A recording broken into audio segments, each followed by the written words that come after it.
everyone for watching. I am here with my good buddy Paul Lucido over there in California. Here I am in New York, and we are digging into significance from 30 Days of Thought, 30 Days of Thought by Doran.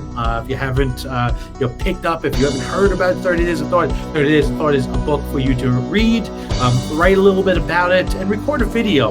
Paul and I, through our kind of mission to kind of become comfortable with being uncomfortable, we said, let's do this live. So we decided to take actually our thoughts and go live with them, as embarrassing or as uncomfortable as I feel doing this stuff. It's been fun. And this right here is episode 20. So it's just super exciting. Paul, I'm so glad we have the opportunity to do this. I'm going to start off reading, the kind of the summary of the passage, and I'm going to kick it off to you. So, significance. Life has no destination but the one I chose. Mr. Lucido, take it away. Thank you, Andrew, and very, very happy that this is our 20th episode, as you said. That shows some commitment on our part. So look, there's an old saying, a man without a goal is like a ship without a sail, right? And sometimes at the end of the day, we're all trying to figure out and navigate our way through life.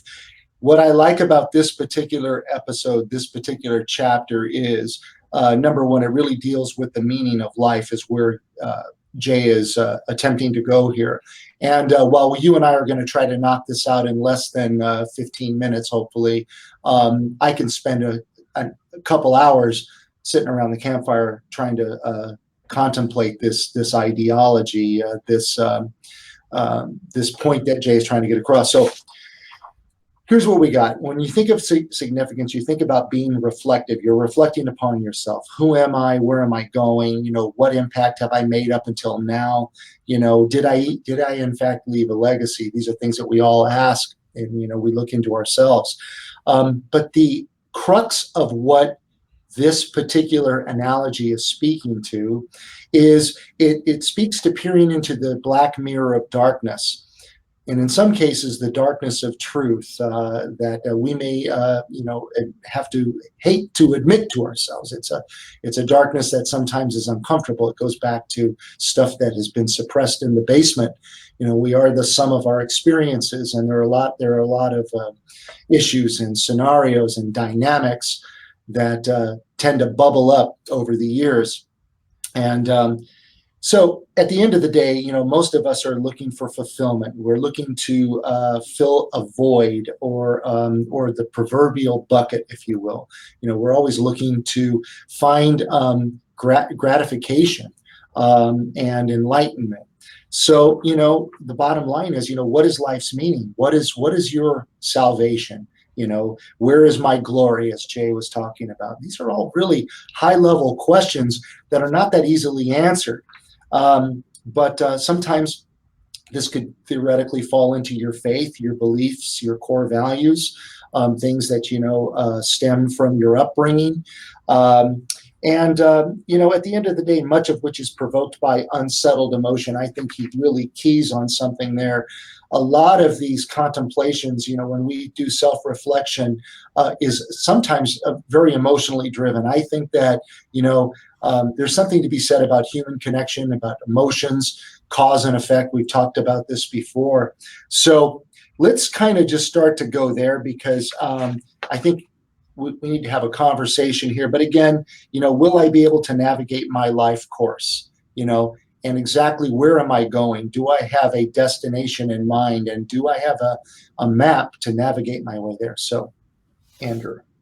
Yeah. So to me, this is and I forget what there was a chapter we did recently. It was about the struggle, and so we're burning the midnight oil. We're doing all these things, and then we get excited about it, and then where it's 3:00 at night, you're working on a project, and you look in that black mirror that he talks about, and like, what is the purpose of this? Like, what are you doing? I mean, is it, and you have that evaluation. Yeah. At Jay Doran tagging Jimmy DeLay in here. So yeah, I mean, that to me is what I felt with this, and it's a dark one. Like, I saw this, I'm like, I don't like doing these. I want to do like happy and feel good and be positive, but this talks about, actually, this, we're not all positive people, when sometimes we're in ugly places. But yeah, this is that's what I got from it. That was my when I read this, and listen, I think about this all the time. I think about, there are times actually where, whether it's in this office, whether it's in my other office, whether it's at home, where you just question everything. Like, what am I doing this for? And just kind of keep an eye on the prize, keep focusing on those goals. You said, I've a ship without a sail. I think that's great analogies. So that's my take. Well, no, I think your take is good. And, I wanted to point something out too. I don't know necessarily that he is really trying to evoke emotions that play into the negative. I think what his message is, and I think you've got to remember, these are his thoughts that he's written down. So he's letting his mind wander, and he's a very expansive thinker, which is really, to be fair and honest, that's why I'm very drawn to him. He's got a lot of unbridled passion too, and he's trying to figure out how to channel it. And at the end of the day, look, it is true. A man without a purpose is like a ship without a sail. I mean, we need a destination. We need purpose to get up in the morning to serve. We're all servants to some degree. It's very important to me at this point in my life that I do this with you, where we're able to take, these readings, these writings. I just love what Jay says: read to think, write to develop, listen to what is unsaid, and speak to let go. I just learned that, recently, listening to his recent podcast that he did, which I was very, very, very honored to be part of. Except for one thing, I was talking a million miles an hour. So I don't know, Jay might have just affected me in some way. I thought, did I drink a lot of coffee that day? Pills? I don't take pills. But goodness sakes, it was just like another side to me. But anyway, I got off on a tangent. Let's go back to this. This is really important stuff. Yeah. Sometimes you do. You look in the mirror and you look at the guy looking back at you, or the woman looking back at you, and you're wondering, who is this person? Am I the same person today that I started, 20, 30, 40, 50, let's keep going, years ago? Is that the same person? Is it a remnant of myself? I don't know. Sometimes I look at myself and I think I'm still the same guy. I still have the same thoughts. I'm just a more refined version, hopefully, a little more wiser version, and a little more experienced version of myself. But my core values really have not changed that much. I've always remained pretty true. I'm just speaking for myself here, to who I am. And I think that comes out pretty naturally. I don't have to work so hard on that. What I have to work on, and I've always, and I've talked about this in other interviews, is just to try to be a better listener. And I know that Jay is very, very high on that. The idea is to be a good listener, to really listen to what other people have to say and see if you could, I love that, listen to what is unsaid. That is so profound. I mean, man, this guy, I'm telling you, I just, things that how his mind works. But anyway, that's kind of where I'm at. I made a slug of notes here, but I just don't want to just go through a bunch of bullets here. I'll tell you something that's kind of important to me at this point, and perhaps it's important to you. You have a family. Sure. Is the legacy piece. Are you leaving a legacy, something that will carry on, something that will be influential or inspirational to other people, something that will add to the greater good? I think right there's salvation right there. If I could do that, I've done something. What's waiting for me beyond my control, I don't know. Yeah. and I don't pretend to know.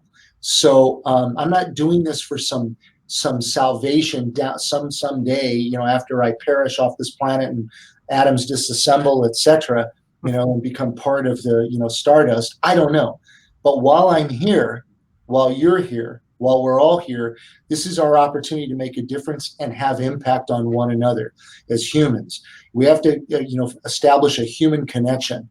And this podcast need not be about the mortgage industry. This need not be about our work, our occupations. This is just about talking about genuine human connection and reflection upon oneself. So that's kind of what I got out of it. It does make you dig deep into the basement a little bit. There's a lot of stuff that we tend to try to push down.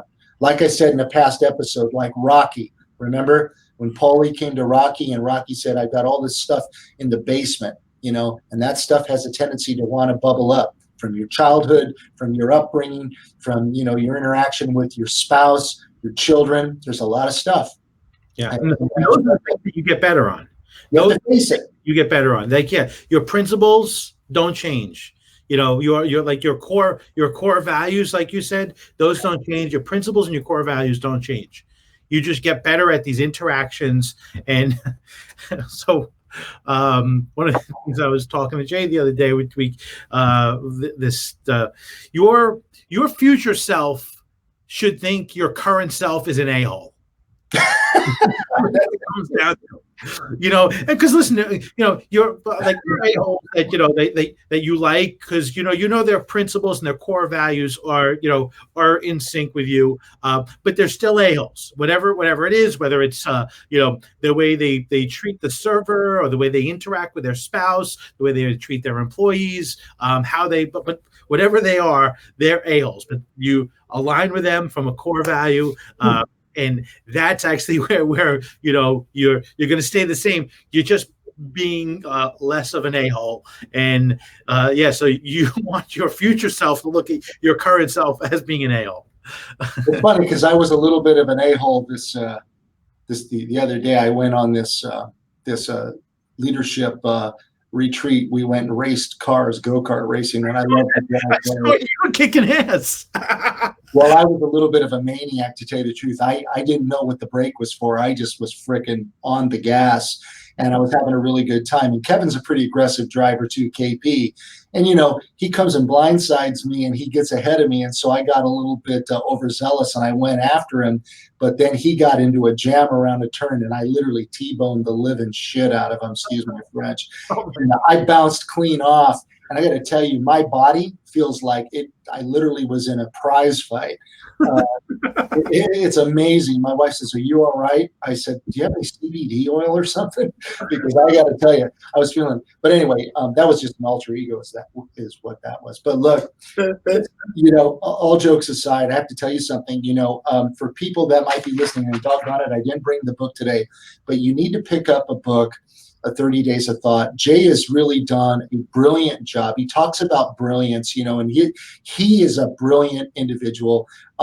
He took the time to write his thoughts down. I know that those thoughts had been edited and refined, but at the end of the day, they're very provocative, I guess is the word. It provokes.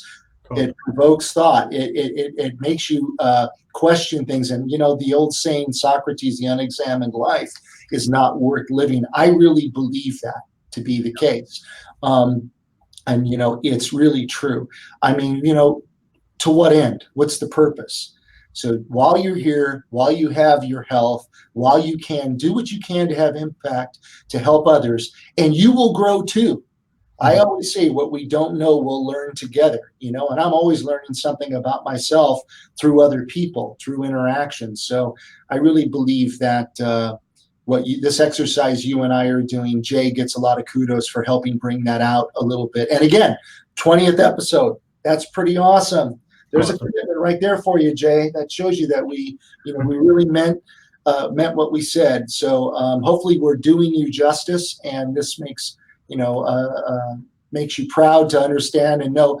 And by the way, on a side note, Jimmy DeLay, did love. I actually chimed in on that one. I don't think he did the love L.O.V.E. He did love, and he's doing a good job too. I want to give credit where credit's due. So good job to Jimmy. That the LOV was a lot. I think if I remember, it was a lot darker than the LOVE. All right, listen. You have one picked out for. I don't. Go for it, brother. Okay, you hold on for a sec. You have the physical book there? But I'll tell you what, we did. You tell me when to stop. Okay, 65. Okay.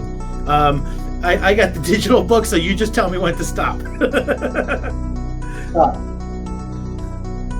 Oh, you said stop? Yeah. Okay. Industrial age. Have we done that? I think we did that. Okay, hold on for a second. We'll go to the one right after it. Love. We did LOVE. We didn't do love. Oh. We did L.O.V.E. We did. Love. There it is. All right, let's do it. Okay, fantastic. All right, I'm doing this with you. Super excited. They're calling me, I guess. I know you got to get to a meeting. I'm going to end this right now. And thank you, everyone. Thank you, everyone.